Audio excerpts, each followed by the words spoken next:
Olá, meu querido irmão e minha querida irmã. Neste nosso conteúdo, vai ser um conteúdo bem curtinho, bem rapidinho, eu quero responder duas perguntas. Eu até anotei aqui. A primeira pergunta é de um irmão que não quis se identificar. Ele não quis, eu não sei qual é a cidade dele, ele entrou no privado e falou comigo que não queria ser identificado, que não queria... Na verdade, ele falou que não queria me incomodar, né? Como diz aquele ditado, não quero te incomodar, já te incomodando, né? Ele me mandou uma mensagem no Facebook, uma mensagem até comprida, perguntando para mim se na Bíblia tem pastoras. E eu quero ser sucinto. Na Bíblia não tem pastoras que dirigem ovelhas humanas, que dirigem igreja. Na Bíblia não tem.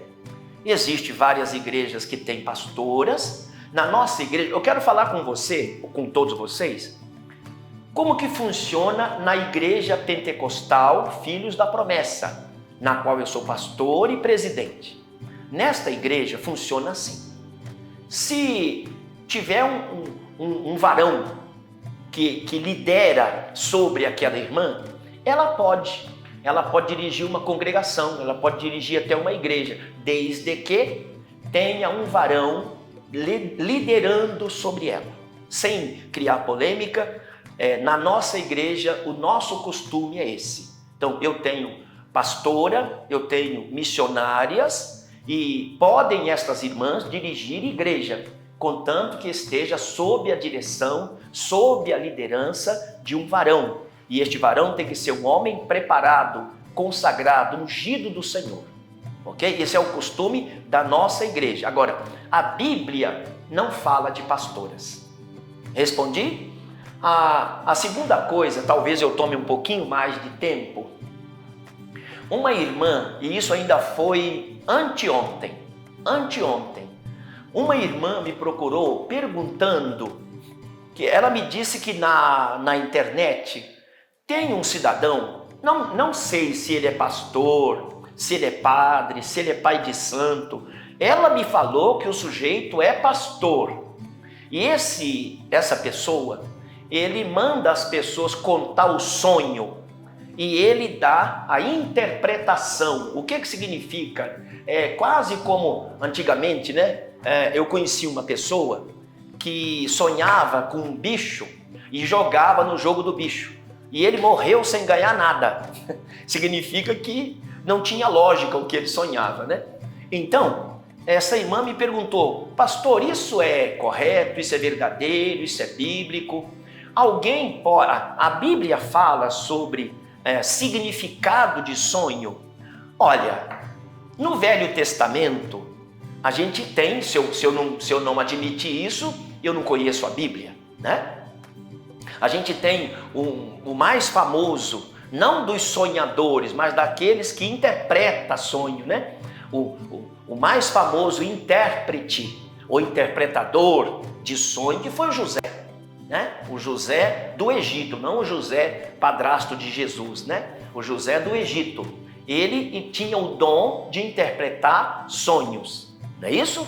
Nós tivemos alguns sonhos, principalmente no Velho Testamento.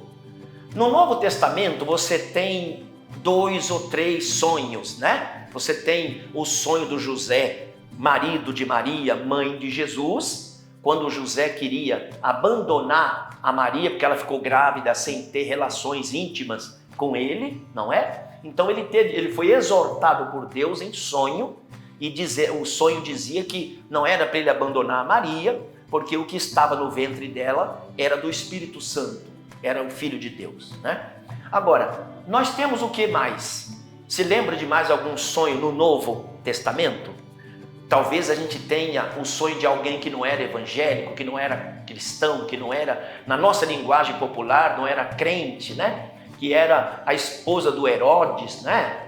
Me parece que foi a esposa do Herodes que sonhou que por causa do João Batista ela tinha sofrido muito, algo desse jeito. Eu não preparei esse texto, mas me parece que foi alguma coisa assim, né? Por causa de João Batista, eles tinham sofrido muito, o Herodes e a Herodias lá. E eu, neste momento aqui, eu não me lembro de mais nenhum outro sonho. O que eu quero falar com todos vocês nesse breve conteúdo aqui a respeito dessa questão? É o seguinte, meu irmão e minha irmã. No Novo Testamento, nós não podemos se iludir com sonhos. Por que não? Por que eu digo isso? Porque você tem o próprio Jesus dizendo, preste atenção, Jesus, eu já citei esse versículo aqui mais cedo num outro vídeo. Examinai as Escrituras, porque cuidais ter nelas a vida eterna, e são elas que de mim testificam. Eu não tinha preparado isso, mas me parece que está em São João capítulo 5, né? Versículo 39, vamos ver se é. Eu vejo rapidamente aqui para você. Então, o que eu quero enfatizar nesse vídeo é que Jesus enfatiza a leitura da palavra, o examinar a palavra. E a Bíblia diz que Deus não é Deus de confusão. Eu vou ler agora para você aqui. São João capítulo 5, deixa eu ver se é esse. Exatamente. Examinai as Escrituras, porque vós cuidais ter nelas a vida eterna, e são elas que de mim testificam. Então aqui é Jesus pedindo para você e para mim que nós devemos focar nas Escrituras. O nosso foco, Jesus está na Bíblia. Jesus está nas Sagradas Escrituras, que a palavra Bíblia, né, digamos assim, é uma palavra moderna, né? Então Jesus está nas Sagradas Escrituras. Jesus está no Evangelho. Ele está dizendo, examinai as Escrituras, porque vós cuidais ter nelas a vida eterna, e são elas que de mim testificam. Não é assim? Sim. Olha, ainda aqui mesmo no Evangelho de São João, você veja como é que rende, né? Eu não ia falar sobre isso. São João capítulo 15. São João capítulo 15, mas aí a palavra vem vindo. Olha só, verso 7. Se vós estiverdes em mim, e as minhas palavras estiverem em vós, pedireis tudo o que quiserdes, e vos será feito. Vejam bem, de novo. Se vós estiverdes em mim, e as minhas palavras, não são os nossos sonhos, e sim as minhas palavras estiverem em vós, pedireis tudo o que quiserdes, e vos será feito. Então não é para você se dirigir pelo sonho. Se vós estiverdes em mim, e as minhas palavras estiverem em vós, então pedireis tudo o que quiserdes, e vos será feito. Amém, minha irmã? Amém, meu irmão? Então, esse negócio de manda o seu sonho para mim, que eu vou dar o significado, e isso não existe. Não existe. Hoje você tem que estar focado na palavra de Deus. Por quê? A Bíblia diz que Deus não é Deus de confusão. Deus não é Deus de confusão. Eu posso ler esse versículo daqui um minutinho se você quiser. E se ele não é Deus de confusão, e ele está apontando que o nosso foco deve estar na palavra, né? Existe aquele outro versículo famoso, São João 8,32, né? E conhecereis a verdade, e a verdade vos libertará. E conhecereis a verdade, e a verdade vos libertará, né? Então, a Bíblia está cheia disso, que a gente deve, e até mesmo lá no Velho Testamento, só para citar um, Salmo 119, versículo 105, lâmpada para os meus pés é a tua palavra e luz para os meus caminhos. Repito, Salmo 119, versículo 105, lâmpada para os meus pés é a tua palavra e luz para o meu caminho. Entende? Então já lá no Velho Testamento, o foco já era a palavra de Deus. Então, meu irmão, a salvação, a vida eterna, a nossa bússola, o nosso norte é a palavra de Deus. E para arrematar, olha que versículo eu trouxe aqui para você. Eu trouxe uma outra Bíblia aqui, só para que eu pudesse ler este versículo. Está em Eclesiastes, capítulo 5. Eclesiastes, eu já chego lá, estou no Salmo, então eu estou perto, né? Eclesiastes capítulo 5, olha o que diz aqui o homem mais sábio da terra. Eu chego lá, capítulo 5 e o verso 3.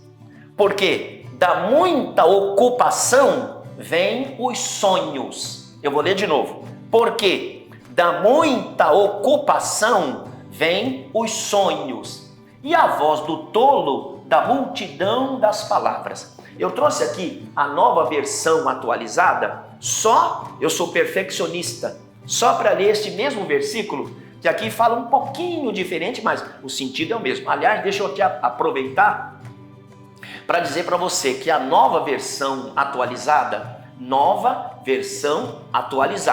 certo? Tem a atualizada e agora tem a nova versão atualizada. O sentido das palavras, o espírito das palavras na nova versão atualizada é mais próximo dos originais. Não estou falando as palavras, eu estou falando o sentido, a ideia que as palavras dão.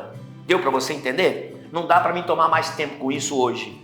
Olha só, aqui diz assim, do excesso de trabalho, estou lendo na nova versão atualizada. Do excesso de trabalho vêm os sonhos. E aqui ainda acrescenta a palavra, do excesso de trabalho vem o sonho agitado. Percebeu? Do excesso de trabalho vem o sonho agitado, que a gente chama de pesadelo, né? Sonho perturbado. Do excesso de palavras vem as promessas do tolo. Eclesiastes capítulo 5 e o verso 3. Então, minha irmã, meu irmão, você não deve se dirigir por sonhos. O grande sábio Salomão está dizendo que do excesso do trabalho vem o sonho. Você sabe qual é o sonho que eu mais tenho?